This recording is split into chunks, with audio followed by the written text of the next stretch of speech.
দেশের খ্যাতনামা ইসলামিক স্কলারদের বক্তব্য শুনতে আমাদের সঙ্গেই থাকুন। ওয়াজ মাহফিলের নিয়মিত আপডেট পেতে আমাদের চ্যানেলটি সাবস্ক্রাইব করে বেল বাটনে প্রেস করুন।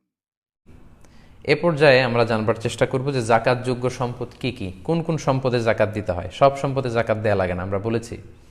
আপনার ব্যবহৃত যে বাড়িতে আপনি থাকেন, যে ফ্ল্যাটে আপনি থাকেন, এটার জাকাত নাই। যে গাড়ি আপনি ইউজ করেন, এগুলোর জাকাত নাই। যে মোবাইল, যে ল্যাপটপ আপনি ইউজ করেন, যেগুলো আপনার ব্যবহার করা লাগছে, ব্যবহৃত কোনো জিনিসের জাকাত দিতে হয় না, অ্যাকসেপ্ট জুয়েলারি এবং অর্নামেন্টস। অনেক বোনেরা প্রশ্ন করে থাকেন যে হুজুর, আমার ব্যবহৃত যে স্বর্ণালঙ্কার, জুয়েলারি বা অর্নামেন্টস, এগুলোর কি জাকাত দিতে হবে? এক্ষেত্রে দুইটা মতামত। কোনো কোনো স্কলাররা বলেন যে ব্যবহৃত কোনো জিনিসের জাকাত দিতে হয় না, ফলে স্বর্ণালঙ্কারেরও জাকাত দিতে হবে না। এবং মেজরিটি স্কলাররা এটাই বলেছেন। বাকি তিন মাযহাব, হানাফি মাযহাব ছাড়া বাকি তিন মাযহাবের স্কলাররা এটাই বলেছেন যে ব্যবহৃত স্বর্ণালঙ্কারের জাকাত দিতে হয় না। কিন্তু আল ইমাম আল আযম আবু হানিফা আলাইহি রাহমা, একমাত্র ওনার মত হচ্ছে যে ব্যবহৃত স্বর্ণালঙ্কারের জাকাত দিতে হবে। তো এই মাসআলার ক্ষেত্রে ইমাম আবু হানিফার মতটাই হচ্ছে রাজিহ কওল, এটার উপরই ফতোয়া, এবং এটাই খুব ভ্যালিড। কারণ স্বর্ণ এবং রৌপ্য এটা অন্যান্য ব্যবহৃত জিনিসের মতো নয়, এটা substitute of money, paper money, cash টাকার মতোই। এটাকে বাঙালেই স্বর্ণরৌপ্য দোকানে নিয়ে গেলে টাকা পাওয়া যায়, এটার মূল্য কমে না খুব একটা। সো আমার প্রিয় বোনেরা, যারা আপনারা অনেক সময় জিজ্ঞেস করেন যে ব্যবহৃত স্বর্ণালঙ্কারের জাকাত দিতে হবে কিনা, জি দিতে হবে। যদিও বাকি তিন মাযহাবের মতামত হচ্ছে যে দেয়া লাগবে না, শুধু ইমাম আল আযম আবু হানিফা রাহিমাহুল্লাহ উনি বলেছেন দিতে হবে। উনার মতটাই গ্রহণযোগ্য এবং এটাই সবচেয়ে ভ্যালিড। কারণ এ ব্যাপারে এমন কিছু হাদিস পাওয়া যায় যে হাদিসগুলোর আলোকে আমরা বুঝতে পারি যে যদিও ব্যবহৃত স্বর্ণালঙ্কার, তারপরেও এটার জাকাত দিতে হবে। কারণ শরিয়া তো একটা স্ট্যান্ডার্ড বেঁধে দিয়েছে। বোনদেরকে বলছি, যে বোনরা যারা শুনছেন, আপনার যদি পাঁচ ভরি গহনা থাকে বা 5 ভরি স্বর্ণের গহনা থাকে, আপনার তো জাকাত দেওয়া লাগবে না। 6 ভরিও যদি থাকে দেওয়া লাগবে না। 7.5 ভরি মানে 85 গ্রাম, এটা একটা স্ট্যান্ডার্ড, তার মানে হিউজ পরিমাণ আপনার আছে, তখন আপনি জাকাত দিবেন। এক্ষেত্রে আমরা সুনানে আবু দাউদের কিছু হাদিস উল্লেখ করতে পারি। আম্মা জান আয়েশা রাদিয়াল্লাহু তাআলা আনহার হাতে বা আঙ্গুলে আংটির মতো কিছু রূপার তৈরি গহনা ছিল। আল্লাহ রাসূল সাল্লাল্লাহু আলাইহি ওয়াসাল্লাম দেখে বললেন, আয়েশা তুমি কি এটার জাকাত দিয়েছো? আম্মা জান আয়েশা বললেন, না দেইনি, এটা আপনার কাছে আমার সৌন্দর্য বাড়ানোর জন্য আমি এটা ব্যবহার করছি, এটার জাকাত দেইনি।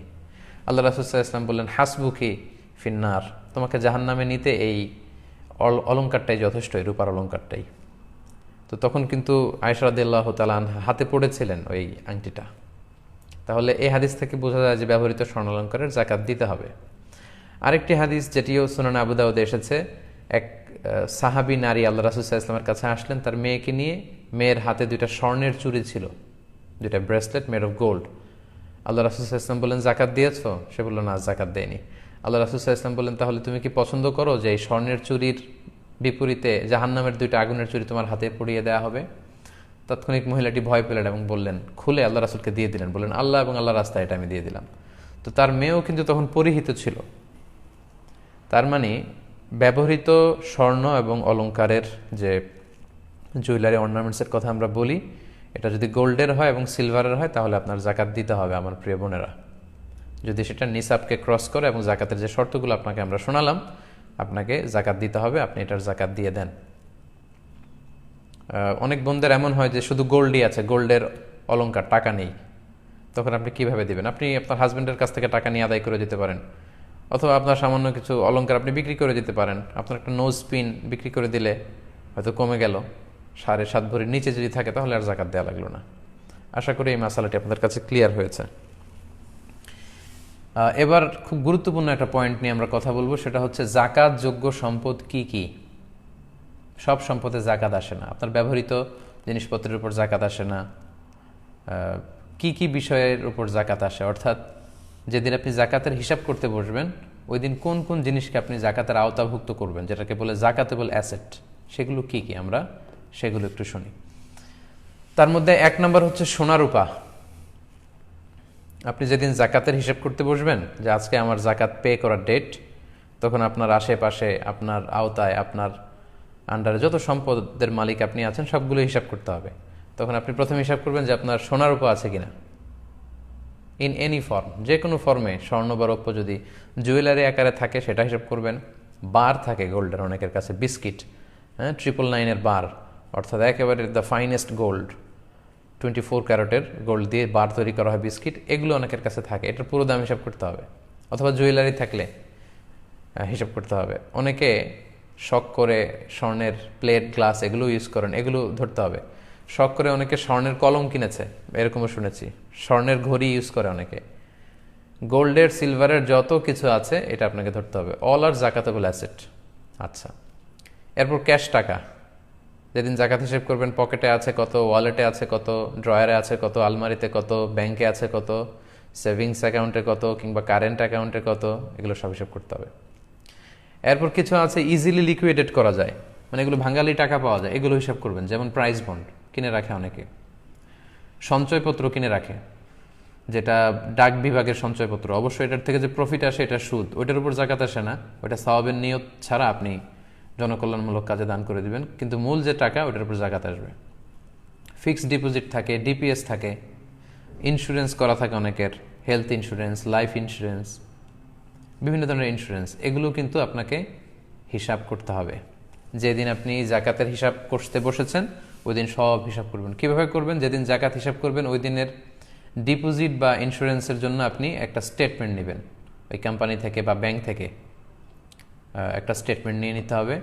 আপনি জিজ্ঞেস করবেন যে আজকে যদি এই ইন্স্যুরেন্সটা আমি ভেঙে ফেলি তাহলে কত টাকা পাওয়া যাবে। যেহেতু ম্যাচিউরড হলে শেষে আপনি একটা টাকা পাবেন, বা ডিপোজিটের শেষে একটা টাকা পাবেন, কিন্তু আজকে যদি আমি এটাকে ভেঙে ফেলি তাহলে কত টাকা পাওয়া যাবে। তখন তারা একটা স্টেটমেন্ট আপনাকে দিবে যে আজকে এটার কত স্থিতি দেখানো হচ্ছে, ওই টাকাটা আপনাকে নোট করতে হবে। ওইটা জাকাতেবল অ্যাসেট, ওইটা আপনি হিসাব করবেন। আশা করি বিষয়টা বুঝতে পেরেছেন।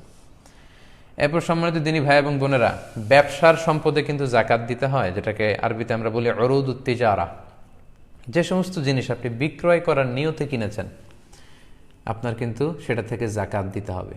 বিক্রির নিয়ত না থাকলে, বিজনেসের নিয়ত না থাকলে জাকাত দেয়া লাগে না।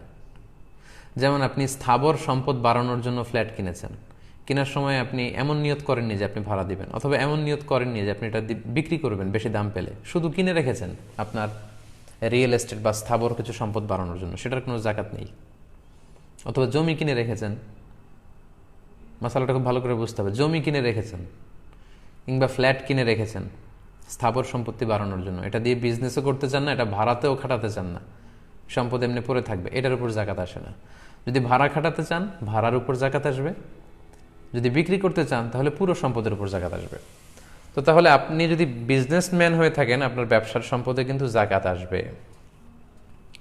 সেক্ষেত্রে আপনার ব্যবসা প্রতিষ্ঠানে যেগুলো বিক্রি করার জন্য আপনি নিয়ে বসেছেন সেগুলোর হিসাবটা ওই দিন করতে হবে যেদিন আপনি জাকাতের হিসাব করবেন। কিন্তু আপনার ব্যবসা প্রতিষ্ঠানে, আপনার কোম্পানিতে যে ফিক্সড অ্যাসেট আছে এগুলো কিন্তু হিসাব করা লাগবে না। যেমন আপনার একটা ফ্যাক্টরি আছে, ওই ফ্যাক্টরিতে যে ফিক্সড অ্যাসেট আছে, লেটস সে ফ্যাক্টরির যে জায়গার উপর ফ্যাক্টরি গড়ে তুলেছেন ওইটার হিসাব করা লাগবে না, এটা জাকাতেবল অ্যাসেট না। তারপর আপনার ফ্যাক্টরিতে যে মেশিনারিজ আছে, টেবিল চেয়ার আছে, কম্পিউটার আছে, ফ্যান আছে, এগুলো হিসাব করা লাগবে না। আপনার ফ্যাক্টরি থেকে প্রোডাক্ট বা মালামাল আনা নেওয়া করার জন্য আপনার ভ্যান গাড়ি আছে, লরি আছে, ট্রাক আছে, পিক আপ আছে, এগুলো হিসাবে আসবে না। বরং আপনার ফ্যাক্টরিতে যেটা আপনি উৎপাদন করে বিক্রি করেন ওই পণ্য কী পরিমাণ আছে, অথবা ওইটার র ম্যাটেরিয়াল কী পরিমাণ আছে, এগুলো হিসাব করতে হবে। এইভাবে ব্যবসায়ীদের হিসাবটা করে ফেলতে হয়। এবার আসেন শেয়ার বাজারে। আমাদের যে শেয়ারগুলো থাকে এগুলোও কিন্তু জাকাতেবল অ্যাসেট, এগুলোর উপর জাকাত আসে। অর্থাৎ আপনি যেদিন জাকাতের হিসেব করবেন ওই দিন আপনার শেয়ারের হিসাব করবেন। শেয়ার দুই ধরনের হয়, একটা হচ্ছে প্রাইমারি মার্কেটে একটা নেট ভ্যালু ফিক্স করে দেওয়া হয়, পরে এটা সেকেন্ডারি মার্কেটের দাম বাড়তে থাকে, ভালো দাম পেলে অনেকে বিক্রি করে।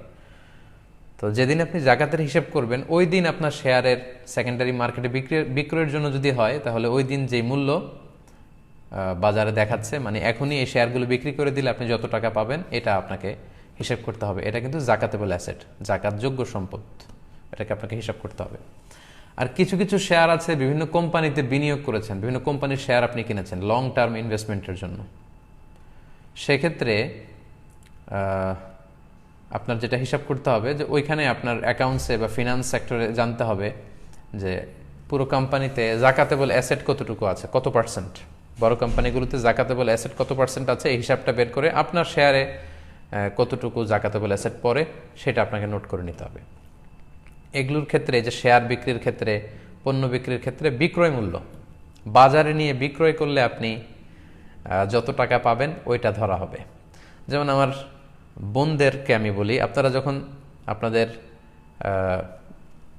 নাকফুল, কানফুল কিংবা গলার যে নেকলেস আছে, হাতের চুড়ি, এই যে আপনাদের অলংকারগুলো, এগুলো আপনি যত দিয়ে কিনেছিলেন সেটা কিন্তু আপনি হিসাব করবেন না জাকাত শেয়ার করার দিন।